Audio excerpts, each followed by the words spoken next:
Looking Forward Our Way podcast addresses today's critical issues affecting adults in Ohio. We focus on issues that affect our money and our neighborhoods. Our expert guests are here to provide the information and resources needed to address those challenges.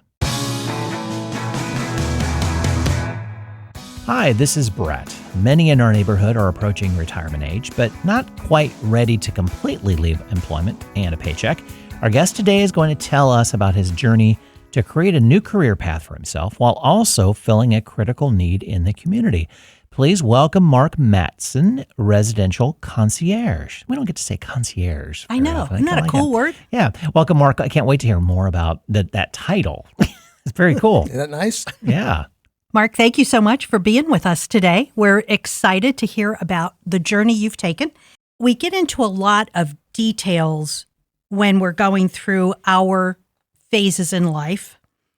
And when you're trying to hit a new adventure, you're never really sure, what the next steps are going to be. So before we get into what you're actually doing, we'd like to hear about your background and sort of the steps that you've taken to move into this Encore, quote unquote, retirement job. Well, first of all, thank you for the opportunity to spend this time with you. I'm one of those, I remember back when I was a kid, I remember when it was time to decide where to go to college and what to study. I was one of those kids that was like, I don't know. And I always envied people who knew from an early age what it was they wanted to be, disciplined themselves, and they became the concert pianist that they imagined themselves to be. That's not my experience. And, just a little bit of my background, you can see it. I have a bachelor's degree in urban geography. I went from that to become a congressional aide in D.C., and then I went from that to become a ranch hand out in Colorado. And then I went into the seminary and I studied to be a priest. And I came out from that and I ended up going to Ohio State University, where I got my degree in labor relations and human resource management. That's where I settled and spent 30-some years of my life in that career. And it was a good career for me. I started out as an intern in a local company and spent 17 years there and ended up as the director of human resources. So I learned a lot in that whole process. I also have been involved a lot in leadership organizations in a variety of charities in Central Ohio. And I've learned a lot about the community that way. I'm not a native of Columbus, grew up in Colorado, lived in D.C., lived in Boston, and ended up here going to the Ohio State. And like a lot of people, you don't leave after you get your degree. You become a Buckeye. It gets into your blood, right? But I mentioned charitable organizations because one of those is an organization called Ohio Living, which is the largest provider of senior housing, continuing care communities in the state of Ohio. And I was chairman of the board of that organization, learned a whole lot about the phase of life that we're talking about today, which is quote unquote retirement. Ohio Living used to be called the Presbyterian Retirement System. And they changed their name while I was on the board intentionally because their residents didn't like the word retirement anymore because we're living much longer than we used to. And people now look at that phase of life after you leave your career, 65 or older, could be 55 or older, as an opportunity to live life differently than you have before. I think that's what we're here to talk about today, right? Yeah, absolutely. And we've got a long relationship with Ohio Living. Joe Roble, we're going to give a shout out to him, has been a guest on our podcast and a supporter of the program. And it really, when they were going through that change, it was really looking at that notion of, retirement sounds like the end, but in actuality, we're all just going through one transition after another transition into something different. Mm-hmm. So, to get to today's topic, I want to talk about how my 30-some years in human resources came to an end because it wasn't a planful sort of thing. Part of my job, and the part I didn't like very much, was about planning and conducting reductions in force when a company has to make adjustments because of the financials of the organization or perhaps strategy changing or whatever. And I would often know in that role, working with the CFO, long before the RIF happened, who was involved. And of course, that was all entirely confidential. So it's part of my job. But I did that 3 years in a row in an organization that was contracting. And in the fourth year, looking at the financials of the organization and the cost of labor, I realized that senior management had not yet chipped in to the effort. I like that. We'd been cutting billable staff, and that didn't make sense to me. And so, long and short of it, I made the decision the company didn't need a vice president of organization development any longer. And I had been grooming someone to be my successor who would be much less expensive on the payroll, and I thought was capable of taking over the responsibilities for what was a smaller organization than when I came on board. And so basically, I fired myself. I put my job on the cutting block, knowing that I would qualify for severance and unemployment, and that would help bridge me. Another important point to make, because it sounds like a noble thing to do, but somewhat, but I was also burned out. I was tired of this. I could feel it inside of me, and I'm not a quitter, but this was an opportunity to move on because my body, literally, my body was telling me this isn't any fun anymore. And finally, I'm single. I didn't have a family that was dependent upon me financially, and I was a saver. And so it was easier for me to take that risk. So that kind of brings us to the point when I jumped off, the career that I had had for 32 years. And your story is different in that you were part of the guide to make the ending happen.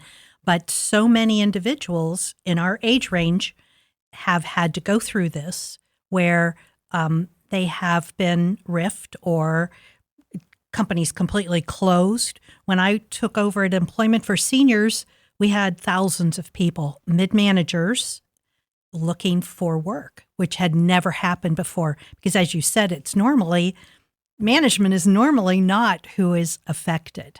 That's and right. It's very difficult for people to move to the next phase. And often they think the next phase is going to be the same as what they have done.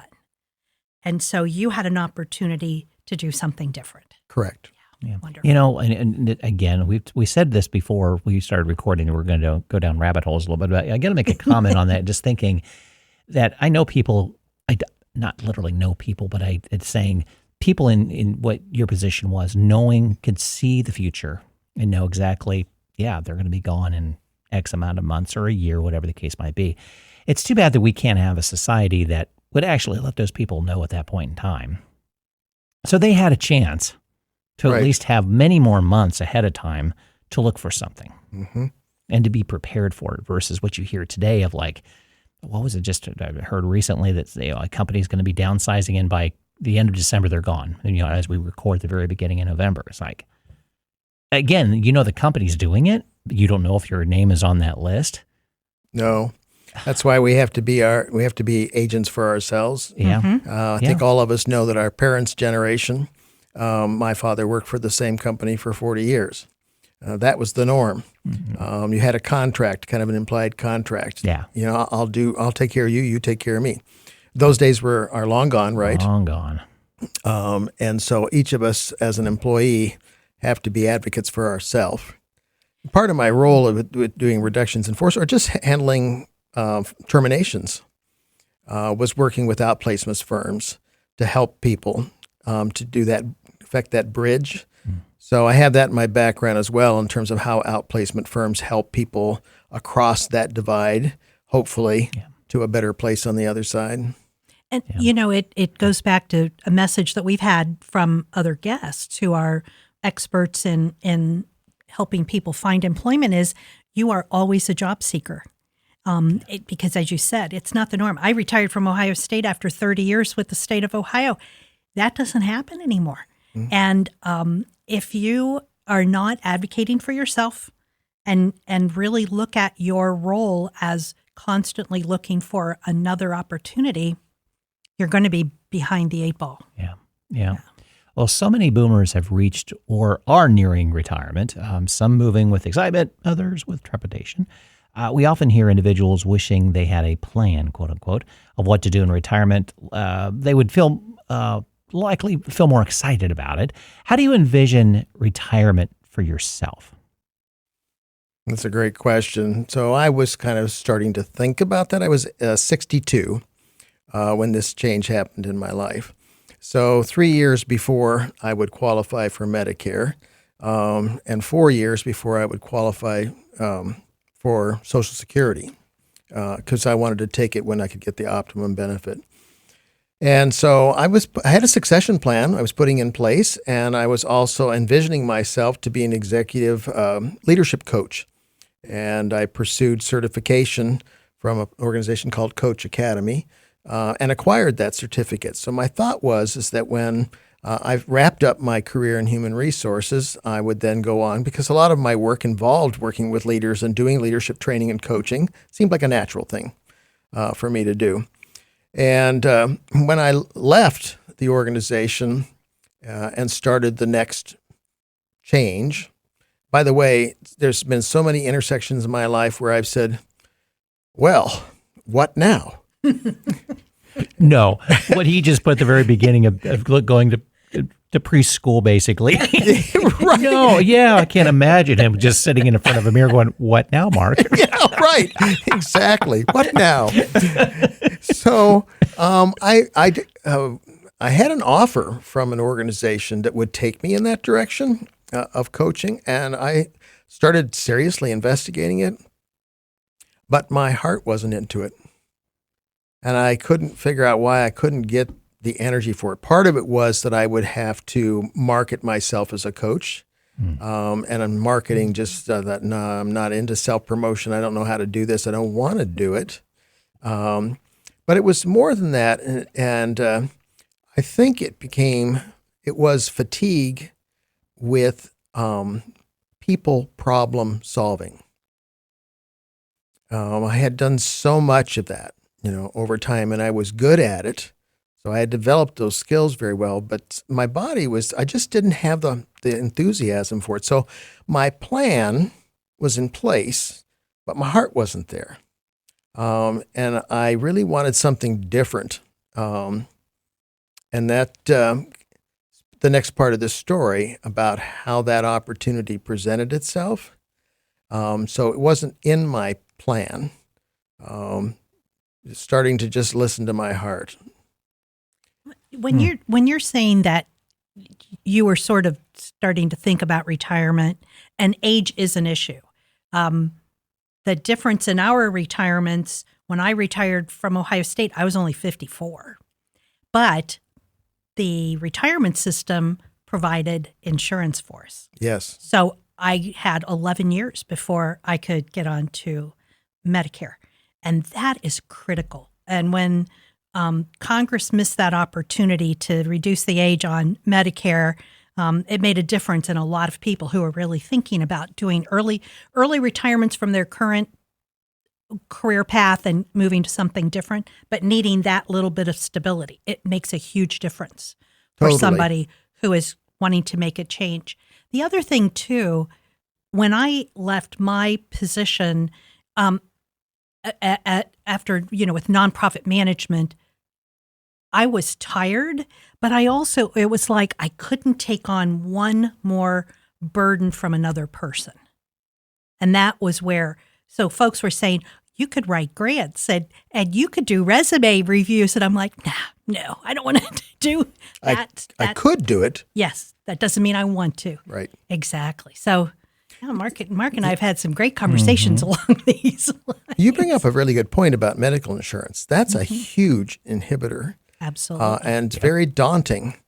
And that's why I mentioned that I was single. If I'd had people dependent on me, I may not have made the decision that I made. Mm-hmm. But that said, that was the scariest part of the transition. I knew that I could access medical care. I could access my company's medical care, but at the cost. Mm-hmm. And that was about a $500 a month increase that I'd have to come up with. At the same time, I'm taking a huge pay cut.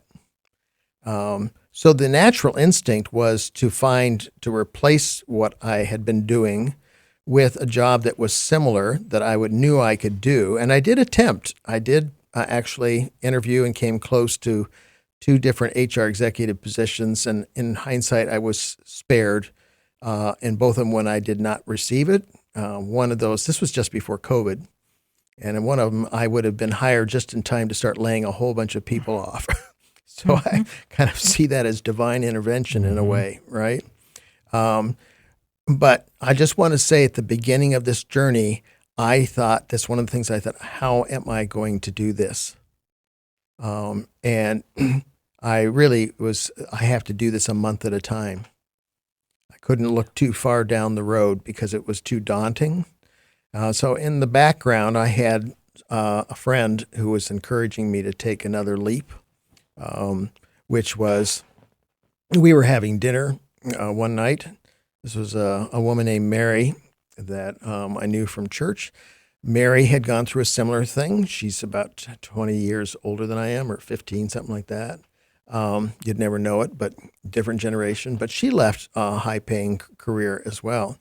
And she is today an interior decorator and has been doing that for about 15 years and so forth. And that was her big leap when she did it. Now, in her case, she had a husband with an income. So that was, each of us has our own different circumstances. But over dinner, she said, "Have you ever thought going in business for yourself?" And I just looked at her like she's nuts.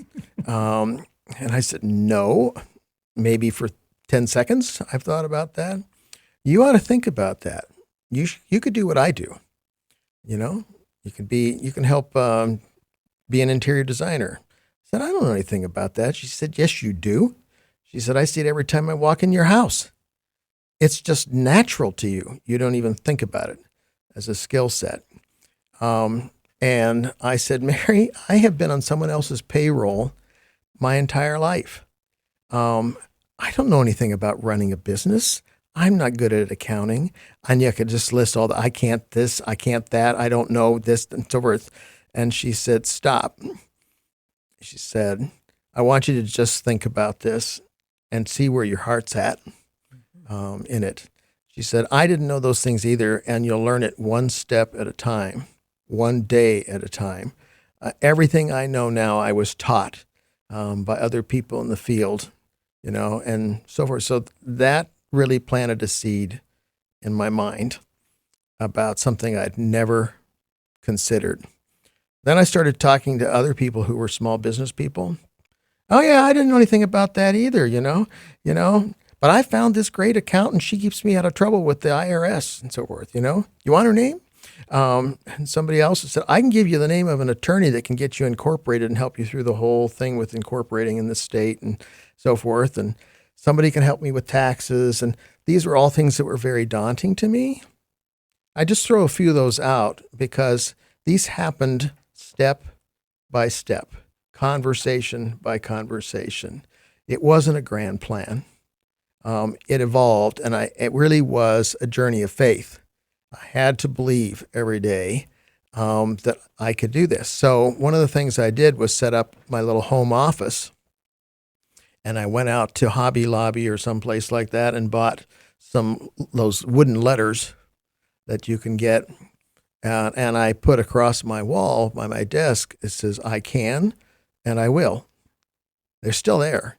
I looked at it every day, and then I created what I called a wall of inspiration. And it really was shelf paper that I hung from the ceiling to the floor. And every time I heard something that would inspire me, give me hope, and so forth, I would write it down on that. And I'm looking at some notes that I brought in because I had some quotes from that. Oh, here's one. It's "Every exit is an entry somewhere else." On your deathbed, will you regret trying this or regret not trying it? Unless it kills you.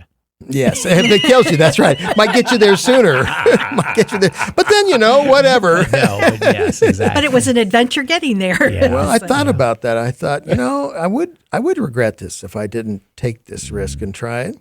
And then another one was, "When I let go of who I am, I become what I might be." When I let go of what I have, I receive what I need. So those are some examples of things that kind of helped me each day and so forth. So we'll get into how I got into residential concierge. Yeah. I'm going to jump back here a second, though, too, without disparaging or underestimating underestimating your thought process in this journey. I want to commend you for your research, because even having dinner with your friend, talking to other small business people, I think that individuals shortchange themselves by immediately saying, I can't do that, without putting the few steps it takes to do some research. When I moved from having been on a payroll for the state of Ohio for 30 years and jumped into nonprofit management, had I known, I may not have done it, but I just jumped in with all faith and said, oh yeah, I can figure this out. It is running a business. A nonprofit is running a business. And although you think you're on a payroll, well, you're not on a payroll if you're not out there making the money to meet that payroll. So it is a lot of research and a lot of finding out how to do things and getting people to help you through that process. And that's each day. Right. So the thing that I thought about was the story of the Israelites in the desert. They're going from something they wanted to leave, Egypt, no fun, right? And we're going to Promised Land, right? But in that story, the Israelites got very nervous a lot of different times. But there's a prayer that we say, a lot of us do, the Lord's Prayer. It says, give us this day our daily bread. That comes right from the story in the desert when manna was provided to the tribe of Israel every day. What I remembered was, give us this day our daily bread, not a week's supply, not a month's supply. It was the day. So I would remind myself in the morning when I got up, what am I going to do today? And as I went further and further along, things unfolded I didn't expect when I started the day. Like running into somebody for lunch who said, I've got an accountant that could really help you. And then at the end of the day, I would take count of what happened during the day and the things that were unexpected. What blessing came that day? What was the manna? And then wake up the next day and think, what's this day going to bring? And that's how what I'm doing now, unfolded gradually. Rather than starting with a plan in place, which I might have done if I was going to actually open up a storefront, right, and sell lamps, for example, then I couldn't have done this way. So, but today is about my story. Yeah. Right. Yeah. I'm a big believer in that, and you did this in some fashion of letting the universe know you're going to do this. You're talking to people. Put the intention out there. Right. And all of a sudden the universe takes care of you. Gives you a lead. It's like, I know an accountant, that sort of thing. When I started my business, I did that on purpose, reading the books that you're supposed to read, and really felt that's like, the twofold. Number one, putting it out in the universe, you're going to do this. Secondly, you have all these other people holding you accountable. They're going to ask you, how's it going? How's it going? And you don't want to lose face going, I haven't done anything with it today. Right. But tomorrow. Exactly. Yeah. Well, Brett was my worldview when I took over employment for seniors as a member of our board. I used to be able to sell the university's courses, but that was kind of easy because I had all the resources I needed to do that. So now I'm walking into a nonprofit and I become the voice and the face of a nonprofit. And he's the one who taught me to sell our nonprofit. Yeah. And so true. With sponsorships and right. And the like, that there was value to what the nonprofit was doing to somebody. Yes. Right. An organization that they want to ride that gravy train too. That it made sense for them to be a part of because it's a good thing. And it really was, our journey really was day by day. We did a little bit each day. Yeah. So So I guess what I'm hoping that the message is to the audience today is the world is your oyster, but that doesn't mean you don't have to make yourself accountable to others, let the world know what you're doing, but also for me, getting that research in, getting that networking in that really makes a difference in how you can be successful. So when you first started and you were talking about all these wonderful jobs that you had, congressional, you were working in Congress. I was an intern in Congress.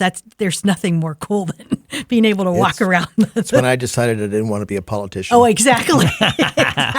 Yes, those are the experiences that really teach you. Working on a ranch, did you say? Mm-hmm. You, as an HR person, really understand how skills can be created, honed, developed, transferred into new areas. So let's talk about when you were starting out on this new adventure, how did you evaluate your abilities to do this? And how did you determine what you had to learn? Yeah, well, you mentioned being an HR professional. That kind of gave me a lead because part of human resource management is always assessing skills, somebody else's or your own. And a lot of my career was focused on training and development, so building those skills and so forth. And so, I have at home a binder about 3 inches thick that has all these assessments I've taken over the years. I have been assessed and performance appraisals and tested, and I have all Sliced and diced. Yes, I have the binder full of these things. So, like, I have a life transition planning guide I put together. I did something called the Berkman on strengths and needs. I have the Myers-Briggs type indicator. By the way, I'm an ENFPJ. I couldn't even decide. I wasn't even clear on some of those things. There's the DISC style and conflict, Enneagram, I'm a type 6 loyalist, Phiro B, love languages, you name it. Okay, so what I'm trying to say is that I had accrued over time in my career lots of assessments saying what my strengths were, what my weaknesses were, and so forth. And then when I left, I worked with an HR consulting firm to develop a course called Career Encore. And I didn't know that there are such things as retirement coaches. So there are coaches out there that help people at this stage of life as well. I looked at my bucket list in that process. I looked at health and finances, relationship priorities. I did value sort, looked at a life retrospective. I was even encouraged to do interviews of people in retirement to ask them, how's it been? What have you learned about this process and so forth? One of those people was my older brother, Rick, who's 10 years older than I am and was retired. He was a nuclear physicist. And he said his one regret was retiring early without any plan. So this gets to your point about a plan. I didn't have a plan in the way of having a 5-page thing saying with 7 steps and I'm going to do this and that. He just left the lab and thought he was going to, I think, fertilize the lawn and different things, and that didn't work out for him. So I learned something about that. And I interviewed another friend of mine who was in his 80s. He was a guy that I ride my motorcycle with a lot. His name is Jack. And he had his own business, very successful business that he left. But he said to me, retirement as it's defined is a disease because it implies stopping. His advice to me was, don't stop, Mark. When you retire from your job, see it as an intersection with many new possibilities, not a cul-de-sac. And that's what my brother, I think, he found himself in a cul-de-sac. Oh, I like that. Yeah. By the way, Jack is now teaching leadership to people in the performing arts at Columbia University in New York City. He flies back and forth from Cincinnati. But it's quite a stretch from what he was doing before. Wow. So with all those assessments that you have a 3-inch binder for, and this will lead to the question, kind of twofold. Number one, was there a common thread, though I know each assessment kind of tells you something different, though. Was there a common thread that you got from it, if you could look back over it, or maybe it's too much over your career to kind of see, but did that help, or when you started going on your own? I mean, what helped you take that leap of faith in yourself? Was it the 3-inch binder, knowing, okay, this 3-inch binder tells me I can do it, or what helped you create, get that leap of faith to do it? One of the things the 3-inch binder told me is that I have a lot of creativity, which was curbed in many ways by business. And it helped me in my business, but that I had this creative side to me. I mentioned to you that Mary mentioned something about interior decorating. When she said that, there was something inside of me that said, yes, but I don't know anything about it, right? And I thought about this before our conversation.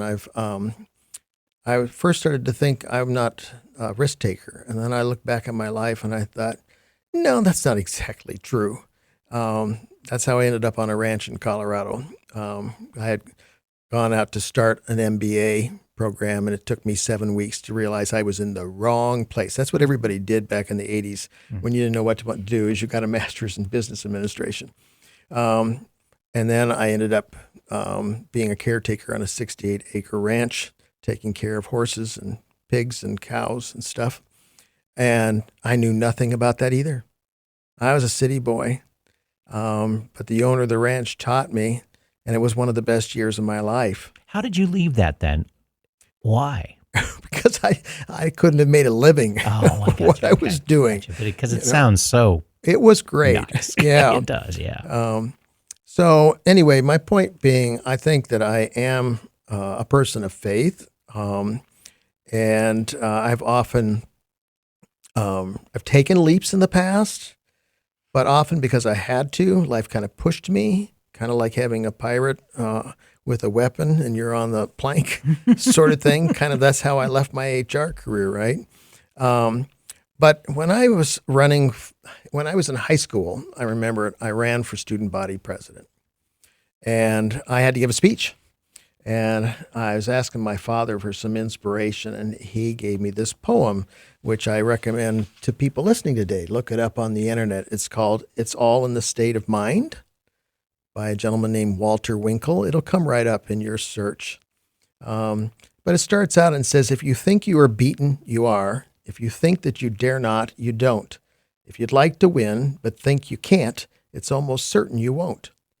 Think big, and your deeds will grow. Think small, and you'll fall behind. Think that you can, and you will. It's all in the state of mind. And that came back to me. That's why I have the sign in my office that says, I can and I will. That I knew a lot of what was ahead of me was a mind game, and it was also about the heart. It was about following my heart to my next step. What was really in my heart? Human resources, when I got into it, was really a practical thing. I need something to pay the bills and do something. And it was a good fit for me. But let me just tell you kind of the next part of the story, which is a friend of mine who held a high position at Ohio State University, was in the midst of a big change in his life. And I got connected through mutual friends because of my interest in leadership coaching.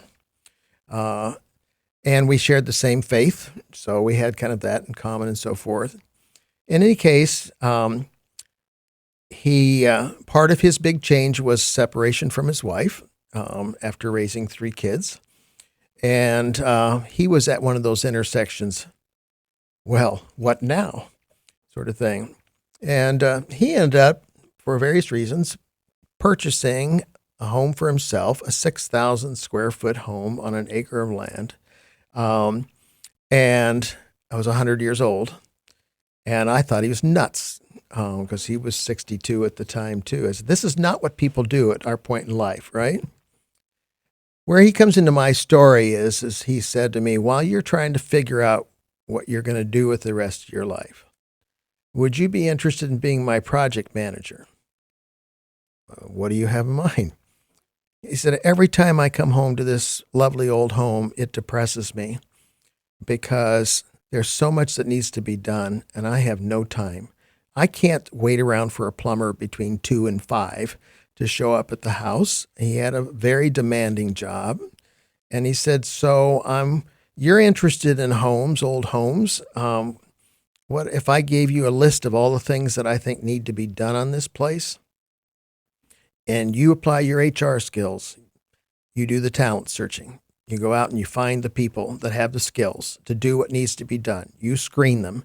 You bring me recommendations just like you did to your hiring managers. I'll make the decision on who I hire. And then he said, you'll be my representative because I can't be at the home when I have carpenters in the house or plumbers in the house and so forth. And I want you to supervise because I know you know homes. And that resonated with my heart because I do love homes. I've always loved home improvement. I like working with my hands, and I'd been working a lot with my head through my career. And so I said, yeah, I can do that while I'm trying to figure out what I want to do. Now, I'd already had the conversation with Mary about starting my own business and so forth. And so those two things started happening at the same time. But the most important part, as I recounted the story, was one day I was working in a particular room in the house that had all this wonderful, plaster work in it and crown molding and so forth. And I'm admiring the craftsmanship in the home. I'm also painting. Okay. Now, I like to paint. A lot of people don't, but I like to paint because I can actually see the results of my labor. In human resources or working with people, it's anybody's guess. In a particular day, whether you've had any impact or not, but when you paint a room, at the end of the day, you can step back and say, oh, much better. I've actually done something here, right? In this particular day, I had music playing and I was painting and I was singing. And I caught myself singing. And I said, when was the last time you were singing at work? And I will never forget that day. And so as this project went along, I found it very enjoyable, and I found I was good at it, and I loved managing projects, and I loved the people that I was meeting, the skilled craftsmen and so forth. It was taking me into worlds that I'd never explored before, and I'm meeting people that are really interesting people, an upholsterer, or a plaster repairman, and just talking to them. And so that's how I got started. And then it's like, well, can I market this? Or, how can I make a life out of this? Okay, I never did develop a marketing plan because I didn't have to. It spread by word of mouth. This gentleman, neighbors said, who's this person you got working over there all the time for you? So he'd tell them about what I was doing and so forth and said, I need somebody like that, And so that's how my business got started. I came up with the term residential concierge because I loved being helpful. He threw all kinds of things at me. He decided that he wanted to be a beekeeper. So I needed to find out about beekeeping. And turns out I was the one that received the shipment of bees when they came and so forth. That's what I mean by getting into things I would never get into, and I can go on with a long list. And a concierge at a hotel, what do you do when you look for the concierge? Why do you seek a concierge at a hotel?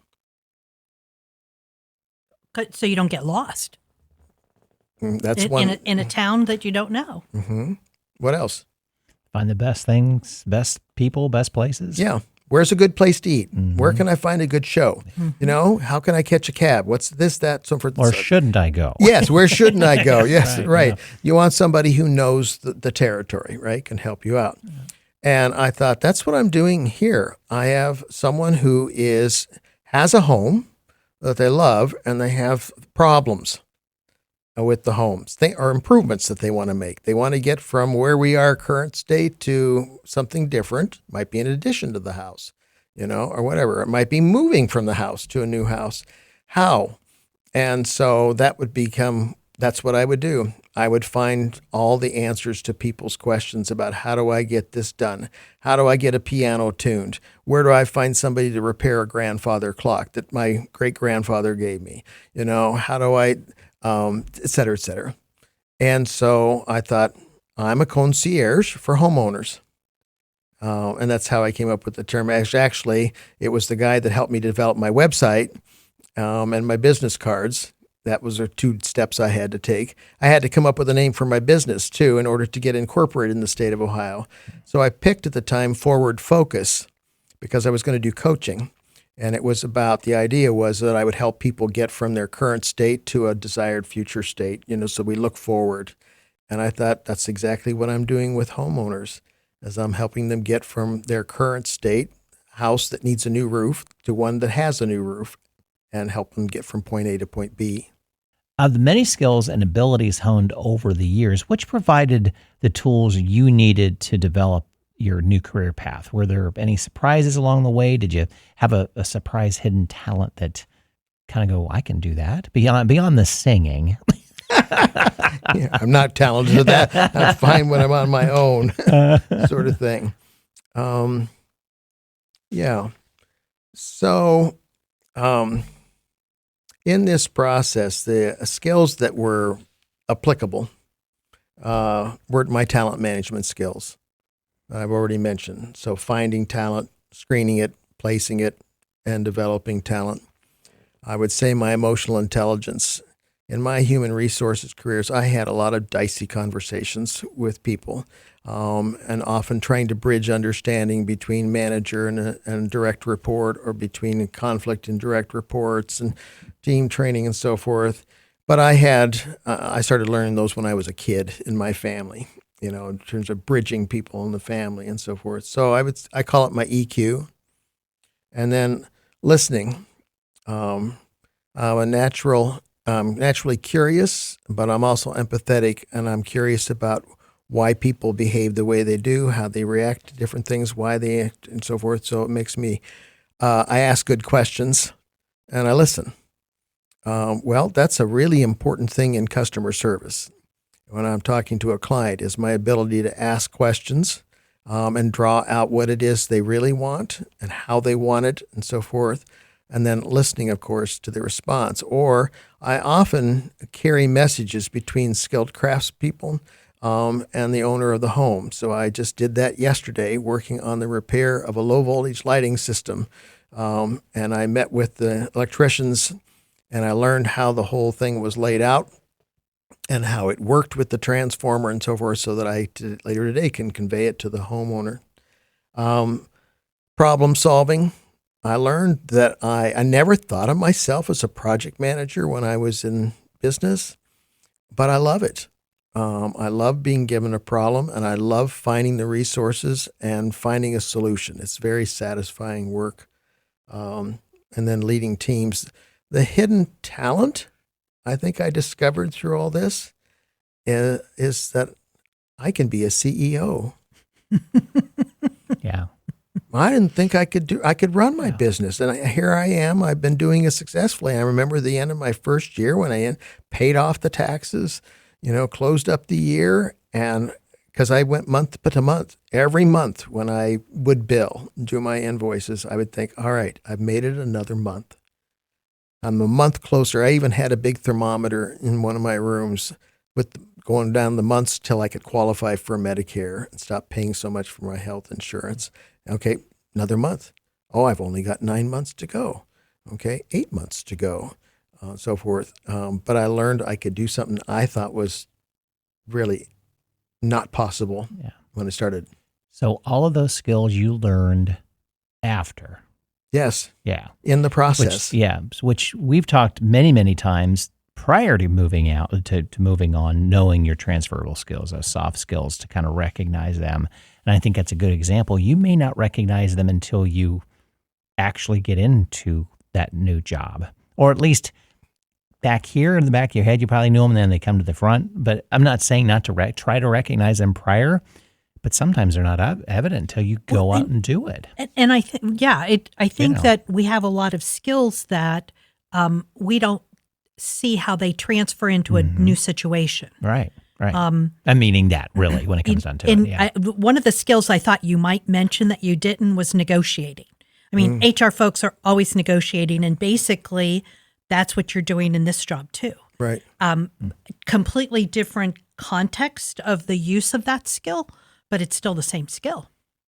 So yeah. I mean, I always used to tell folks, students, when I first started in grad school at Ohio State, and I was an academic advisor, and they would grumble because they had to take a chemistry course or they had to take, a philosophy course or a history course. And I said, there isn't anything I have ever learned in a classroom that I haven't sometime utilized. I hated high school chemistry, absolutely hated it. But in my first job in private industry, I get a call from the president of the company that says, I'm going to have one of the chemistry faculty at Ohio State do this for me. I need you to go over, talk to him, explain it, blah, blah, blah, blah, and get the information back to me. On a high school chemistry class, I did that. I mean, you learn to learn. You're not only learning skills, but you're learning to learn as you grow up. And you have to take advantage of all of those opportunities because it's never going to be a waste of time. No, that's true. And I think also the part about heart, I've lived so much of my life in my head. And, this was an opportunity to really pay more attention to that other sense organ, my heart. So I really enjoyed what I was doing. So one day I was refinishing the front door of this 100-year-old home, which in itself is a work of art. I mean, it's just sits on heavy iron hinges because it's so heavy. It's solid oak, with the big brass knocker on it and so forth. And I'm sanding it down and giving it a new life of black enamel paint. It's coming back to life. But I'm thinking about all the people who have gone through that door over 100 years. And this is the first part of the house. It was the part of the house. So I think of it as a house having a personality. This was the welcome post, to the house, and so on and so on. So it gave me a lot of pleasure working on it. So at the face value, it's like, I got to paint the front door. But for me, that door was about history. And I was contributing to, I was putting a lipstick back on the front door or something you want to call it. Why do I bring that up? Because there were many experiences where I thought, I'm loving this. I love what I'm doing. And when you love what you're doing, then the things that you're not so good at doing, like invoicing and doing tax forms and all that sort of stuff, they become bearable. I wanted to learn because I wanted to enable my ability to do what I was loving. There's an old saying about if you love what you're doing, it's not really work. Part of that is, too, that when you were working for companies on somebody's payroll, you might have enjoyed the tasks you were doing, but the underlying goal was for the company. When you're doing it for yourself and you're the underlying goal, it really makes a huge difference in terms of success, rate of success for sure. And it's not just loving the task, it's loving the fact that you're the basis of it. As you said, your heart. Yeah, and I love being my own boss. Well, yeah, exactly. Because I have so much more flexibility with my schedule now. And I knew that the next phase of my life, I already mentioned my older brother, who was in early stages of Alzheimer's. He was out in Denver, long ways. I knew I wanted to have more time to be able to go out and support his wife and support him in this transition. And I wanted to work less. I wanted to cut down from 55 hours a week and so forth. And so what I'm doing now has enabled me to set my own schedule. I can take on the number of clients I want, and I can stop. I have to stop myself. That's a job because I have a tendency to say yes. I can fire a client if it's incompatible. If I haven't had to do that, but if I did, if there was something, for example, I will not be treated with disrespect. And if I had somebody who was treating me that way, then I would say, I don't think this is going to work. That's what I mean about being my own boss. I'm more master of my domain. And it has worked out very well. I have a great flexibility in my schedule. I'm able to do the things I want to do with my family. I have more time to take up things that are new. for me. So like drawing, I took my first drawing class. Once again, I thought, I haven't a clue what I'm doing. And I keep reminding myself, I'm a beginner. It's okay to be a beginner at this point in life. The natural tendency is to avoid, I think, things that we don't know, that we're not good at. It's like I'm a right-handed, I write with my, but I can learn how to write with my left hand. It just feels clumsy and awkward. And so you tend not to do it. You go back to the right hand because that's what's comfortable with. So it's like that with other things. Another thing I took up was swimming.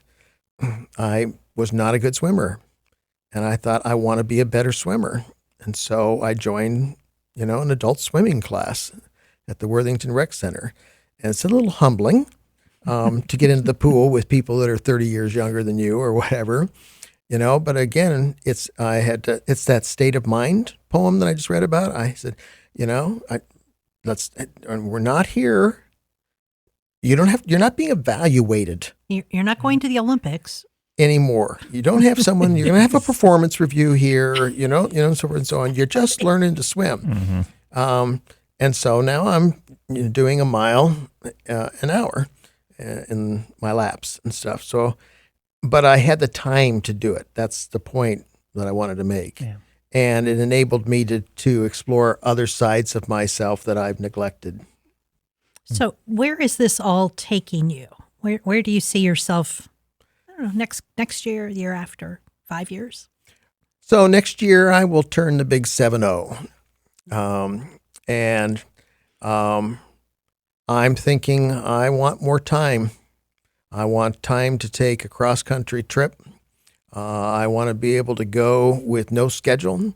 I want to stop in and see different friends that I've acquired across the years in Louisiana and Iowa and California and wherever they might be. I want to go to the Upper Peninsula of Michigan and stuff. So I'm getting to the point where I'm thinking maybe I'm ready to kind of wind this down and stop working. But I don't know because I'm really enjoying what I'm doing. So I'm not sure, but I'm not looking to build my business. The universe has provided for me over and over and over again. Every month when I would think, well, got through this month, and I would see very little in my pipeline of business for the coming month, I'd think, well, this is going to be a lean month. And somebody calls me. Something comes out of nowhere, and all of a sudden I have another month of new stuff to do that's challenging and interesting to me, and you meet more people, and so now I've got through another month, and it's been like that, and I'm very grateful, and I've learned that I could live on a lot less than I thought I could.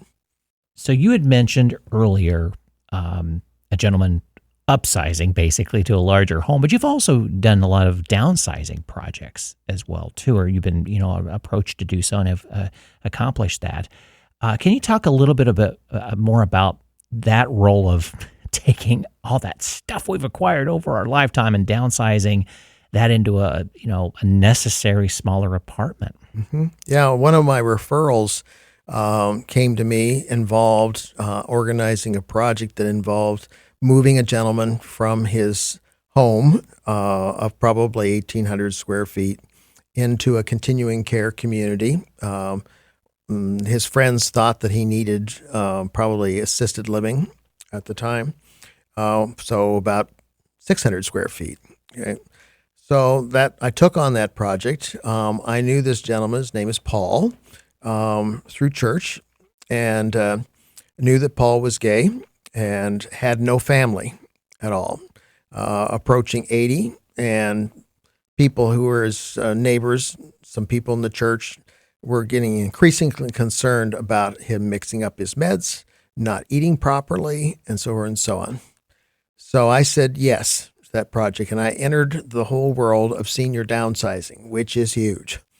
And I worked with Paul every step of the way to help him to decide what to let go of. There's a lot of letting go. What can we take? How's it going to fit in the new place? finding movers, finding charitable organizations we could give what he wasn't taking with him, and so forth. Working with his, I'll call it family of choice. I'm a member of the LGBTQ community as well. I'm single, I mentioned. I'm also gay, and I also am a long ways from my family. So I could really empathize with his situation. And in that process, I found out there are a lot of Pauls out there, and you don't have to be a member of the LGBTQ community to be daunted by this process of leaving a home that you've lived in for a long time, maybe raised a family in, and so forth. So this is one of the things I love about this work is that I learned so much. So I had to learn a lot about the resources in the Columbus area that are, and there are a lot out there to help people with downsizing. There are companies that will do this and so forth and so on. But for Paul, I did it myself. I mean, we found the rental trucks. We got things, found somebody to move things into the trucks and unpack them. And then I helped him design. I got my interior design work in place, got his new home set up so that it looked like the home that he had before, and brought his artwork over and so forth. So that's how I kind of got into downsizing. And there's so many in our community, for whatever reason, are alone and are in need of getting rid of all that stuff, getting rid of that burden. And there's so much emotion involved. They really do need somebody to help kind of guide them through that. What's her name? Marie Kondo. Yes. It has to bring you joy. Kind of. Oh, yes. Right. You really need somebody who can talk you through getting rid of stuff. Respectfully. Exactly. When my parents passed away, they had a 4,500 square foot house. Yeah. Including my father's 2 workshops, machinist workshops.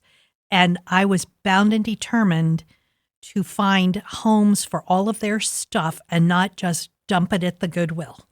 And not disparaging Goodwill. They do phenomenal work, but that I thought there were other ways to creatively move stuff along. There are. And it's hard, but it's hard. I just did that for my brother. So the brother I mentioned just passed last month after a long battle with Alzheimer's. And his wife of 50 years by his side. And I'm so grateful to her because he never had to go into memory care. He was in his own home, except for the last week of his life. So I just spent 6 weeks helping her because she wants out of the house. She doesn't want the responsibility of a house anymore. And just finding homes for his coats. She wanted to make sure he loved winter coats, that they went to the homeless. So finding charity that I would ensure that they would get to the homeless. We did that. He was a philosophy professor, lots of books, finding a new home for his books and so forth. Well, that's what I mean about kind of doing this process. You need to listen empathetically to see where the heart is, what people are really attached to, what memories are associated with their things and so forth, and help them by asking questions. I don't tell people. Yeah. Well, this stuff idea, it kind of goes back to what you were talking about, refinishing that front door, that every thing has a history, whether it's a hammer or a coat or whatever, that it was held by somebody that knew how to use it or know how to wear it. Right. And it's kind of giving that respect to that person, giving respect to that item, that it's in the right hands. And then that person receiving it knows some history about that hammer or about that coat, and they give it the respect, right. The history. Exactly right. That you feel better about unloading the stuff. Yeah. Well, and when we talk about someone else's things and call it stuff, it is disrespectful. Everything has an emotional tie to them. Yeah. And it's difficult. Yeah. It took me a year. It took me a year to deal with with my parents. That's pretty good for 4,500 square feet of stuff. Yeah. That it was, their stuff, my stuff, and 2 sets of grandparents' stuff. So, Mark, this has been an incredible conversation. Thank you so much for your time, your expertise. We've really woven together several themes, looking at how does someone face that phase change into a new position, new phase of their life, but also how to make that change your own, feeling positive about what you're doing and excited about what you're doing, ready to get out of bed every day, and then also how it also helps other communities and other individuals. So thank you for all those wonderful messages. We always ask our guests if they have any last words of wisdom, and also if you have suggestions for other resources that people should consider that may be in need, because our listeners are kind of everywhere. Well, a couple of lessons, I think, from my adventure, and it was an adventure. You know, you mentioned the word adventure at the beginning, which is when you don't know what you're going into the unknown. That's the very definition of adventure. Mm-hmm. So if you want to stay in the world that you know, you can do that. I chose to try some different things on, so it has been an adventure. The one thing again, for your listeners, would say, look up that poem, It's All in the State of Mind, because I think how you think has a whole lot to do with what you're going to experience. And I still have that sign on my wall. I can and I will. And because it's been every day, it was the thing that kind of encouraged me for the day. Someone once told me to avoid the binary trap, which is framing things in such a way as to focus on loss. Inhibits risk-taking and can keep you stuck. Instead, ask, what can you gain through change? So the binary trap is it's either loss or gain, and many of us tend to focus on the loss and so forth. And so I have gained so much by letting go of my formal education in human resources and all that training and so forth. I left. It's kind of like downsizing a house. I took the most valuable stuff from all those years of experience and brought it with me to the new phase of my life, and then acquired things that were appropriate to the new part of my life. And the third thing is I ride my Harley a lot, and I like riding it because it makes me be present. I've mentioned a number of times about being in my head and thinking too much. Thinking causes you to get ahead of yourself. Being on the bike, I have to stay present because I have to be aware of everything that's happening around me for my own safety and others all the time. So it makes me be present. And when you're riding a motorcycle, you look ahead, of course, but only to the next curve. And you set your eyes on the next curve. And when you set your eyes there, the bike goes there. Okay? But only the next curve. And when you get around that curve, then you can see where the next one is. And then you set your eyes on that. And I think it's a good metaphor for this kind of a transition in life. Don't get ahead of yourself. Be present to the day, because we have no guarantee that we're going to have a tomorrow. My physician once said to me that you wouldn't, I was asking him about, memory tests and so forth. He said, I have to tell people all the time, I have to give them bad news that hits them out of the blue about a cancer diagnosis or whatever. It just reminds us we're not immortal. So treasure the day and just look at the curve ahead. That was me each day. Where do I need to go today? Let's get there, and then we'll see what's around the corner for the next day. That helped me on this adventure. Yeah. Well, many thanks to our expert guest, Mark Matson, the residential concierge, for joining us today. Listeners, thank you for joining us. You're going to find the contact information and resources we discussed in the podcast show notes and on our website at lookingforwardourway.com. We're looking forward to hearing your feedback on this or any of our other podcast episodes. The views and opinions expressed by the experts interviewed on this podcast are their own and don't necessarily reflect the views of the podcast hosts or any affiliated organizations. The information provided in these interviews is for general informational purposes only and should not be considered as professional advice. Listeners are encouraged to consult with qualified professionals for specific advice or information related to their individual circumstances. The podcast host and producers don't endorse or guarantee the accuracy, completeness, or reliability of any information provided by the experts interviewed. Listener discretion is advised.